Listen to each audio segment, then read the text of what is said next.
Bienvenue dans cette nouvelle plongée en profondeur. Notre mission aujourd'hui, c'est d'analyser un bouleversement géopolitique historique en Afrique de l'Ouest. Dans notre plongée d'aujourd'hui, on va décortiquer la création de l'Alliance des États du Sahel, donc l'AES, qui regroupe le Mali, le Burkina Faso et le Niger. Ouais, et d'ailleurs, petite précision avant de plonger là-dedans, les documents qu'on analyse aujourd'hui contiennent des accusations assez lourdes, notamment sur le rôle de la France et d'autres puissances étrangères. C'est vrai, il faut le rappeler. C'est connu, la France a une main derrière les attaques perpétrées au Sahel. C'est le cas dans la récente série d'attaques à Bamako. Des journalistes français le confirment, la France, disent-ils, a officiellement quitté le Mali, mais agit toujours en sous-main grâce à de discrets relais au parcours particulièrement sinueux. Bienvenue dans ça.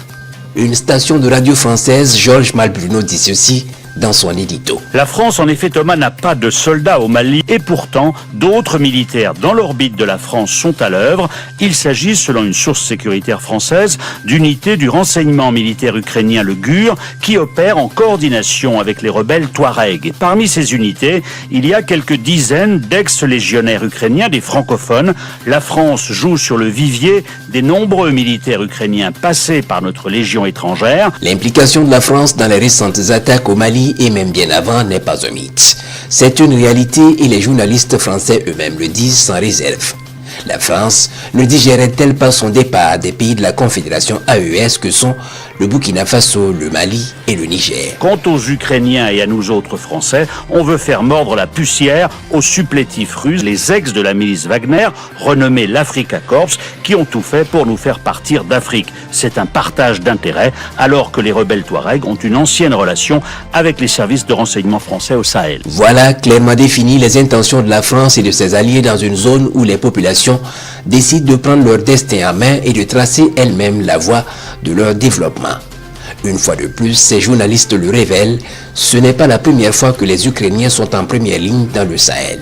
La France ne voulait pas apparaître, même de manière déguisée. Cette fois, le verrou semble levé. Le paravent ukrainien a l'avantage de nous permettre de ne pas coopérer avec les djihadistes liés à Al-Qaïda, alors qu'en revanche, nos liens avec les Touaregs, qui cherchent l'indépendance de leur région, sont bien connus. En résumé, la France a quitté officiellement le Mali, mais il y a toujours des tentacules, dont des mercenaires ukrainiens, sur qui elle s'appuie pour commettre ses crimes et passer inaperçus, avec un objectif clair, faire tomber le pouvoir de Bamako. Les Ukrainiens, eux, avaient également été cités dans la bataille de Tinzaouaten en juillet 2024, au Mali. Mais dans quel intérêt ces journalistes français diffusent-ils des informations aussi sensibles? Mystère. Bienvenue dans cette nouvelle plongée en profondeur. Notre mission aujourd'hui, c'est d'analyser un bouleversement géopolitique historique en Afrique de l'Ouest. Voilà, notre but ici, c'est absolument pas de prendre parti ou de juger qui a tort. On veut juste comprendre, de manière impartiale, la mécanique de ce basculement historique qui représente en fait une triple rupture. Sécuritaire, diplomatique et idéologique. Et en tant qu'analyste, je suis vraiment fasciné par ça, parce que pour justifier un tel redémarrage du système en pleine crise, il faut vraiment que la confiance soit totalement brisée à la base. Pourquoi ces pays ont-ils décidé de couper les ponts si brutalement avec leurs partenaires historiques? En fait, la rupture vient d'une remise en question, disons, très radicale des forces occidentales sur place. Les autorités de l'AES ne parlent plus de simples petits désaccords stratégiques. Non, c'est beaucoup plus profond, c'est... Ah oui, carrément.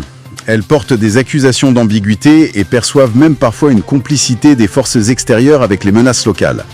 Du coup, la réponse pour la SCE, c'est la volonté stricte de bâtir une défense endogène.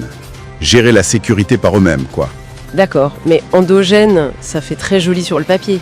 Mais concrètement, comment une armée qui est déjà sous pression constante peut reprendre le contrôle de tout son territoire du jour au lendemain?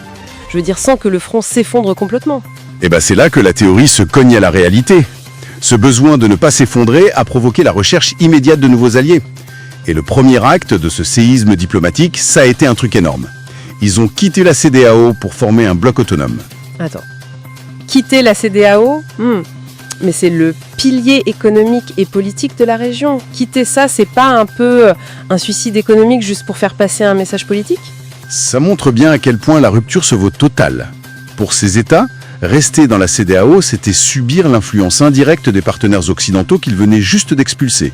En s'isolant comme ça, ils se tournent vers de nouveaux partenaires militaires, la Russie, la Turquie ou encore l'Iran. D'accord, des pays qui posent beaucoup moins de questions sur la politique intérieure? Exactement. La différence fondamentale, c'est que ces alliés fournissent du matériel, genre des drones turcs ou des paramilitaires russes, sans imposer de conditions sur les droits humains ou la gouvernance. Mais du coup, on touche pas à une contradiction majeure là. Si on expulse l'armée française pour ramener des paramilitaires russes ou des instructeurs iraniens, c'est pas vraiment ce que j'appellerais une souveraineté endogène. On change juste le locataire de la maison, non ? C'est une super remarque. Sur le plan opérationnel, l'isolement total est juste impossible face à l'urgence. Mais le discours, lui, reste centré sur le refus de cette tutelle occidentale. Et sur le terrain, l'enjeu est colossal pour les armées nationales. Les FAMA au Mali, les AVB au Burkina Faso et les FAN au Niger. C'est ça. Elles doivent faire face à des coalitions terroristes énormes, comme le JNIM lié à Al-Qaïda ou le IGS. Qui mènent une guerre asymétrique super intense. Et ces armées doivent prouver que cette nouvelle alliance à trois marche mieux que les anciennes opérations occidentales Barkhane ou Takuba, qui patinaient pas mal à la fin. Complètement.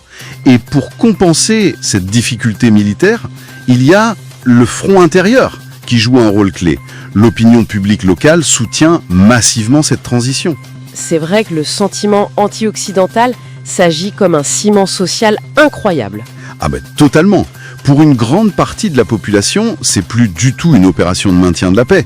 C'est perçu comme une véritable guerre de libération nationale. On comprend bien comment ce patriotisme unit la société, rien de tel qu'un adversaire commun.